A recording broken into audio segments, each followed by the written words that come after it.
Les aventuriers avec Issa Marzouqi.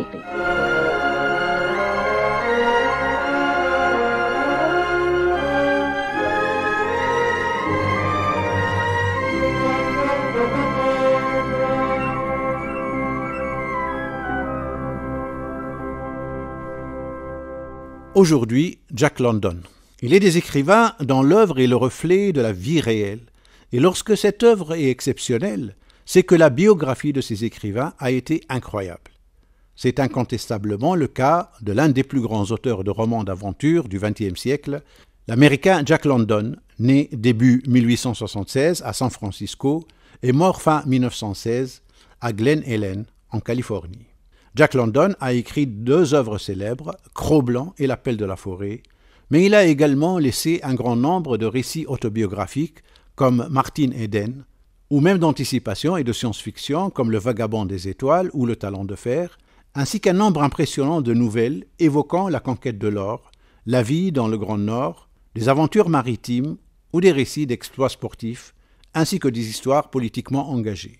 Né d'un couple dont l'homme quitte très tôt son épouse, le petit Jack passe son enfance dans une ferme avant de découvrir la lecture en fréquentant assidûment la bibliothèque d'Oakland. Dès l'âge de 11 ans, Jack London commence à faire des petits boulots comme vendeur de journaux, balayeur ou livreur, puis achète un petit bateau qui lui permet de naviguer dans la baie de San Francisco. Pour subvenir aux besoins de sa famille, il devient ouvrier, docker, tondeur de pelouse, nettoyeur de tapis, laveur de vitres, puis pilleur d'huîtres, patrouilleur maritime, matelot, pelleteur de charbon et blanchisseur. Son expérience ouvrière continue dans une conserverie de saumon où il s'initie à la condition ouvrière en travaillant jusqu'à 18 heures par jour. Mais sa vie d'aventurier commence lorsqu'il fréquente le milieu clandestin des pilleurs d'huîtres qui lui permet de gagner de l'argent en gagnant le surnom de prince des pilleurs d'huîtres.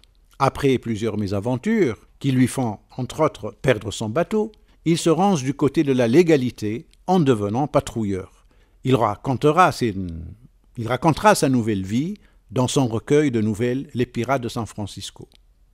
À 17 ans, début 1893, Jack London part chasser le phoque sur la goélette Sophie Sutherland jusqu'au Japon. Lorsqu'il rentre, il publie sa première nouvelle, Un typhon au large du Japon. Le 6 avril 1894, il rejoint une armée de 100 000 chômeurs appelée l'armée de Kelly pour rejoindre Washington. C'est cette expérience qui le transforme en socialiste. Fin juin, il est arrêté pour vagabondage et enfermé pour 1 mois. À sa sortie du pénitencier, il devient vagabond sous le surnom de Frisco Kid, longue expérience qui lui inspirera son recueil Les Vagabonds du Rail. En novembre 1894, Jack London reprend ses études tout en faisant des petits métiers comme jardinier et balayeur. C'est à cette période qu'il commence à écrire régulièrement pour les journaux, des nouvelles, mais aussi des articles politiques et économiques. Il s'inscrit à l'université d'Alameda en 1896, puis est admis à la prestigieuse université de Berkeley, mais il est obligé de la quitter, faute d'argent.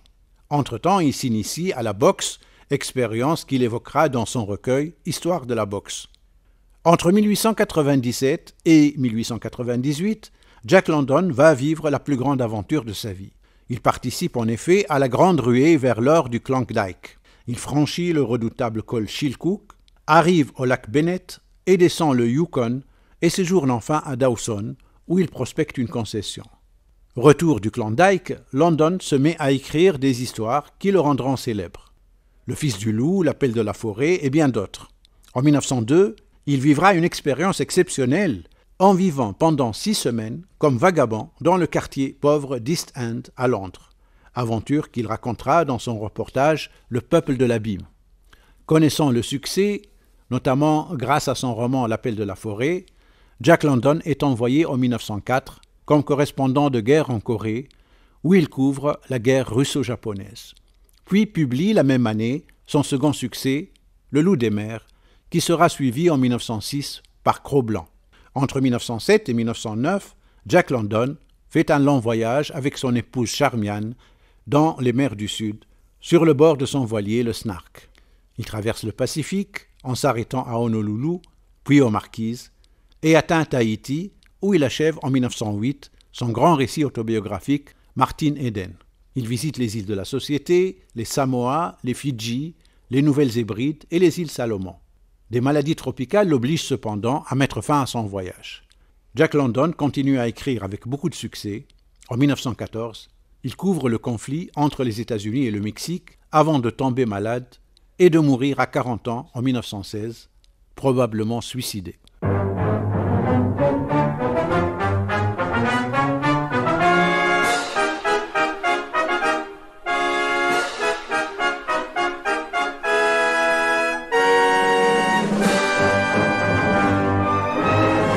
Les aventuriers